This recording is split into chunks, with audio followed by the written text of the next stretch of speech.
আসসালামু আলাইকুম আমার সকল প্রিয় ভিউয়ার্স, আশা করি সবাই ভালো আছেন, সুস্থ আছেন। আপনাকে দোয়ায় আমি অনেক ভালো আছি, সুস্থ আছি। তো ভিউয়ার্স, স্ক্রিনে দিয়ে লক্ষ্য করেন যে মন্ত্রটা দেখতেছেন, যুবতী নারী বশীকরণ।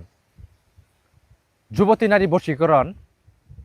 যদি কোনো যুবতী নারীকে আপনার প্রেমে পাগল বানাইতে চান, আপনার প্রেমে হাবুডুবু খাওয়াইতে চান, কিভাবে সে আপনার প্রেমে হাবুডুবু খাওয়াবেন,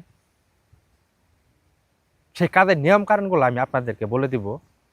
ওই নিয়ম কারণ অনুযায়ী আপনারা সুন্দরভাবে সঠিকভাবে কাজ করবেন। আর আমার ভিডিওটা শুরু থেকে শেষ পর্যন্ত দেখার চেষ্টা করবেন। আমি যে কথাগুলো বলতেছি এই কথাগুলো সুন্দরভাবে শুনবেন।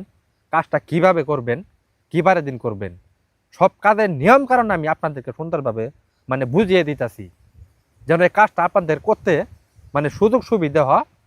অনেক তান্ত্রিক আপনারা দেখছেন, কিন্তু আপনাদেরকে কিন্তু আসল কথা কেউ বলে না, আর সঠিক তথ্য আপনাদেরকে বুঝাই দেয় না। এই সঠিক তথ্য আমি আপনাদেরকে বুঝিয়ে দিতেছি। যুবতী নারী বশীকরণ স্ক্রিনে দিয়ে লক্ষ্য করে যে মন্ত্রটা দেখতেছেন, যার প্রতি আপনি কাজ করবেন, যারে আপনার প্রেমে পাগল বানাবেন, আপনার জন্য উন্মাদ হয়ে যাবে, আপনার জন্য দেওয়ানা হয়ে যাবে, আপনার জন্য পাগল হয়ে যাবে যদি সঠিকভাবে কাজ করতে পারেন। আর যদি সঠিকভাবে কাজ না করতে পারেন তাহলে তো কাজের আদাল পাবেন না।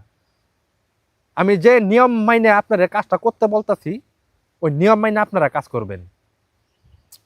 যার প্রতি আপনার কাজ করবেন, যদি মোবাইলে ছবি থাকে তার একটা ছবি বাই করবেন, মেয়েটা ছবি বাই করবেন। বাই করার পরে মন্ত্রটা আপনি 21 বার পাঠ করবেন। পাঠ করার পরে যে মেয়েটার প্রতি মন্ত্রটা প্রয়োগ করবেন, তার ছবির মধ্যে ফুটিয়ে 3 বার চুমু দিবেন। সেই কাঙ্ক্ষিত নারী যেই প্রান্তেই থাকুক, যেই জায়গায় থাকুক, 1 ঘন্টার ভিতরে আপনারে ফোন দিব। খোদার কসম করে বললাম,